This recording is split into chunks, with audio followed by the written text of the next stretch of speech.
나중에 외교장관이 될 선비가 먼 남쪽 안도라는 섬에 도착합니다. 그는 이곳에 사는 여인을 만나 대화를 나눕니다.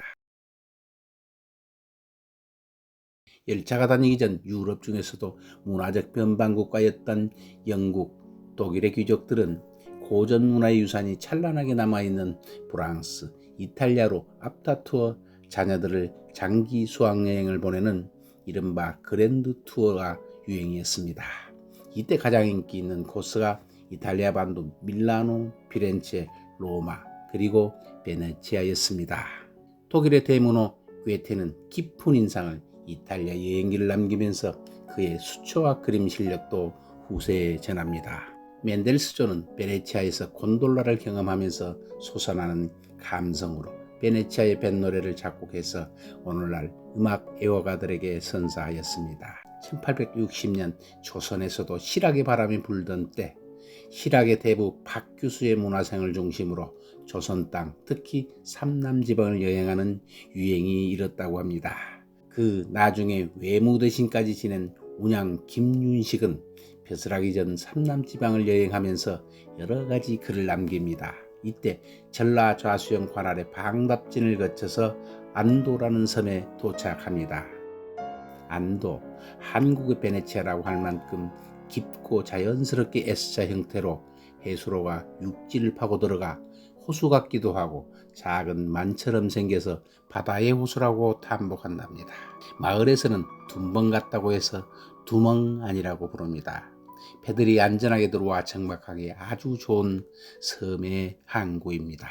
운양 김윤식이 일기가 고르지 못한 상황에서도 한나절 이상을 배를 타고 이곳에 갔던 것을 보면 당시에 꽤나 이 섬이 유명했던 모양입니다. 하긴 방파제가 없던 시절 자연이 만들어준 바다의 안식처였으니 전진기지 역할을 했을 것이고 사람들이 몰려드는 섬이며 항구였을 것입니다. 조그만 섬마을의 인구가 몇천 명 이상이 살던 때가 있었고 신석기 유적이 대고 출토되는 것을 보면 적어도 몇천 년 전까지 이 두멍안의 품이 바닷가 사람들을 품어주었을 겁니다. 운양 김윤식이 새벽에 방답진, 지금의 여수시 돌산읍 군내리 부두에서 배를 타고 출발해서 저녁 낮을쯤에야 안도, 지금 여수시 남면 안도리에 도착해서 투숙을 합니다. 그리고 대화가 시작됩니다. 그때 안도에 살고 있는 한 여인을 만납니다. 그녀와 대화를 하면서 인생의 철학을 한 수 배웠다고 생각한 운양 김윤식이 그 여인과의 대화를 내용으로 시 한 수를 지어서 운양록에 전해져 내려옵니다. 풍파를 헤치고 겨우 섬에 건너왔더니 두근거리는 마음이 풀리지를 않는구나. 선비가 무슨 일로 이 섬까지 왔는지 모르지만 파도가 센 배 위에서 고생길 한 것 같은 나그네를 여인은 반갑게 인사를 합니다. 그리고 분주하게 나그네의 식사와 잠자리를 챙겨주었습니다. 그녀에게 운양은 묻습니다. 이 섬의 여인에게 말을 좀 섞어도 될까요?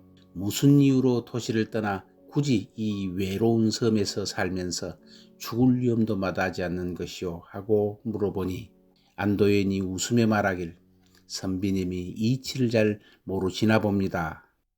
도시에선 살 수가 없어요. 부역이 그칠 날이 없죠. 부지런히 농사지어도 먹고 살기 어렵고 날이면 날마다 채찍질을 당해야 하지요. 섬 생활도 일정한 세금은 내야 하지만 1년 내내 포악한 관리는 없어요. 도시에선 살 수가 없어요. 자식들이 사치를 배워서 고생하여 얻은 며칠의 양식이 한 켤레 신발값에도 미치지 못하지요. 섬 생활은 진실과 소박함을 지킬 수 있어서 평생 화려함을 알지 못하지요. 도시에선 살 수가 없어요. 자식들이 경서와 사설을 배워서 해마다 한양으로 과거 시험 보러 가야 하는데 재산을 탕진하고도 그칠 줄을 모르지요. 섬 생활은 어리석음과 좁음을 온전히 받아들이며 헤엄치는 것을 배우는 것만 볼 뿐이죠. 도시에서는 살 수 없어요. 거짓으로 현혹하는 말이 날마다 사방에서 일어난다고 하죠. 듣자하니 영리하여 능수능란한 관리의 집은 1년에 집을 5번씩이나 이사간다고 하더군요. 섬 생활엔 난잡한 말이 없어서 한말술로 서로서로 즐거워하지요. 도시에서는 살 수가 없어요. 담벼 안에 간악한 도둑이 산다지요. 살인과 월담에 강포하여 두려움도 없고 문빗장을 채워도 속임수로 연다지요. 섬 생활은 밤에도 문을 열어놓고 늙은 삽살개는 휘 늘어뜨린 채 지내지요. 산속에는 살 수가 없어요. 승냥이와 호랑이가 살고 있으니까요. 섬 생활은 그런 걱정 없어 어두운 밤에도 개 돼지를 풀어놓지요. 강가에선 살 수가 없어요. 강물에 떠내려가고 잠겨서 농토를 잃거든요. 섬 생활은 일정한 물때만 잘 살피면 나아가고 물러남의 궤도를 잃지 않지요. 상산에 올라 사슴을 잡고 숲에 들어가 봄꿩을 쏘고 조수가 물러가면 물고기를 그물질하고 설이 내리면 귤과 감을 거두지요.